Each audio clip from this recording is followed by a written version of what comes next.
Isang nakaka-excite at magandang balita ang ibinahagi ng Star Cinema para sa mga Dustbia at Wilka fans, dahil sa wakas, ay magkakaroon na ng movie, sina Dustin Yu, Bianca De Vera, at Will Ashley, sa direksyon ni Miss May Cruz Alviar.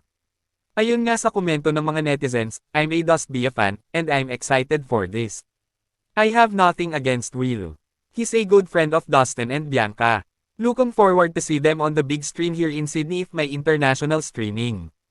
Another blockbuster hit by Direk May Cruz Alviar ito for sure. Ang aura ni Dustin, pang next leading man ang atake. Yes, big screen for my Dustbia.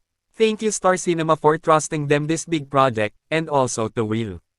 He's a good actor. Congrats, R. Wilka. Cheers for more. Catchers are really proud of you both Will Ashley, Bianca De Vera. Sobrang bagay. Best in chemistry talaga. #Wilka. Kayo. Anong masasabi nyo tungkol dito? Just comment down below.